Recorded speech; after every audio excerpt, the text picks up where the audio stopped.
going on, folks? I don't have any plan for what I'm going to say in this vlog. Some people have been commenting that I have stopped doing my Twatsky updates, and I don't mean to abandon you. If you're in fact interested in listening to me talk, I'm happy to. I guess the reason that I stopped is because I felt like I hit on a lot of the chunks of my life of things that I believed in strongly and that I wanted to share with you guys, and I didn't want to keep repeating myself in a lot of vlogs.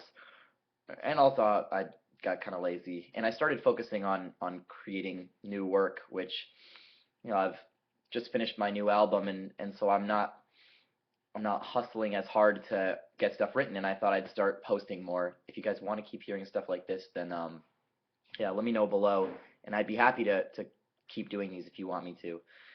I'm hanging out at home, eating that white bean hummus.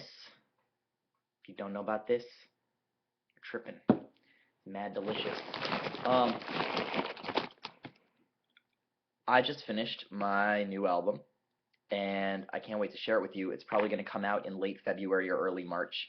And so here's what I've been doing in my life. I went on tour this summer. It was really, really awesome and amazing, and I had one of the just greatest experiences of my life, and I can't wait to do it again. And as some of you know, for years I've been playing these college gigs, and I've been going to colleges, and I've been performing my spoken word poetry, and I've been doing that for like 6 years. And in the last 6 years, I've played 190 gigs, maybe more, and I'm kind of transitioning out of doing that as much as I have been in the past because I love playing music with my friends so much. And I got, I think, something like 10 to 12 more of these college gigs left before I kind of transition out of them for the time being. So I'm doing this fall tour, Sloppy Seconds. I'm coming to Colorado, Texas, California, Nevada, and then in the spring, this is not officially announced, but I'll let you guys know. I'm going on the road again. When I put my album out in probably late February, then we're gonna follow that up with a tour, another national tour. We're gonna hit pretty much all the cities for the most part that we hit the first time, and then some that we didn't. So expect another tour in the spring. Hey Brooks, my roommate's home. And that's the main thing. I mean, I'm really proud of this album. I can't wait for you to hear it. I think, for me, it was really important to take a step beyond being a mixtape artist and a YouTube artist, and even if it doesn't resonate for everybody, let you guys know that I have an interest in being that kind of artist, and I'm really proud of it. I think it's multifaceted. I think it's my best work so far. Kush Modi produced it, Nils engineered it, and we pretty much did it all ourselves. We didn't have a big producer come in. We didn't bring in a ton of fancy people. We just used the folks that we've been using, and that's that. Um, I wanted to talk a little bit about my mental state and what I'm trying to do, and I'm hoping that now that I finished this laborious process where I was trying to create the best work I possibly could, that I can take a little bit of a break mentally, because I feel like I'm in this place where I'm working so hard and I feel like I have this opportunity to get my work out there that I haven't been prioritizing my friendships in my life. I haven't been prioritizing love. I haven't had a relationship in a really long time because I have been focusing so single-mindedly on making this work for me and not ruining the chance I have. And I think that that is good because it means that I'm putting a lot of effort into it, but it's also bad because you can't go on this track and expect yourself to be happy.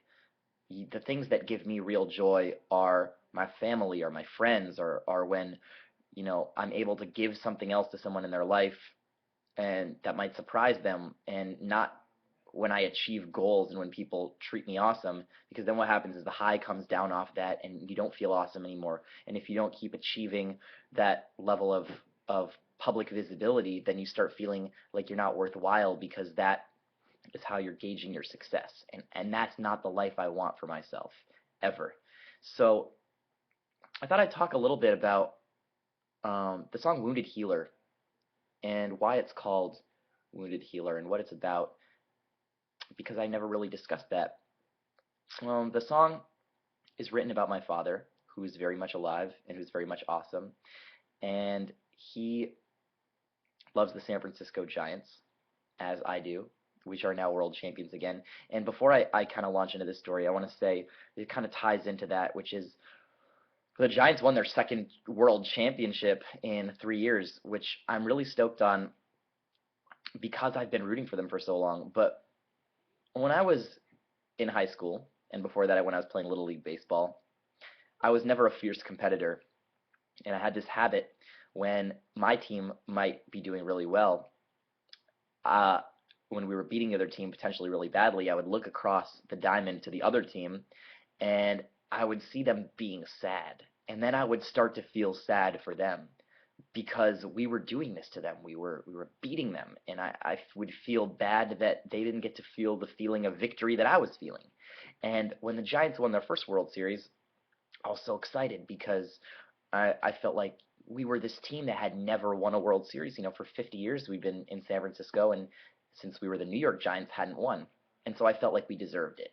The same way the Red Sox, when they broke the curse, the same way I want the Cubs to win a World Series. I felt like the city was owed it karmically. And then this year, we won again after winning recently, and we beat a city, Detroit, who's kind of been a national punching bag in terms of economics, and hasn't had a lot of sporting stuff since I guess maybe like the Pistons championships to root for. But like the Tigers haven't won a World Series since 1984, and I started feeling really bad. We won in Detroit, and when you win in the city's town, you get to see the stands filled with sad people, and I felt bad for the Tigers. I wanted. That's the problem with sports is there's a winner and there's a loser, and I don't think that that's the way that my mind works. That's not the way that I. It's not why I would be. It's why I would not be a professional athlete. Is because centering my whole life around being the one who wins isn't something that I want. Because I don't want to be the one that wins all the time. I want other people to win sometimes and feel that joy. And if you're an athlete, you're not allowed to have that mentality. And so my dad, he raised me on baseball, and he taught me really crappily how to play. He's also a psychotherapist. So my dad was an English professor and then became a therapist. And he, in therapy school, met a best friend of his. I'm not going to say his name, but he became friends with this guy who became my godfather and was another therapist. In the 1970s, they met in school, and they referred to themselves as wounded healers because they were therapists who went into therapy because they'd had trauma in their past, and they wanted to be able to share with other people what they felt like, was lacking in their youth, and to be able to kind of pay it forward.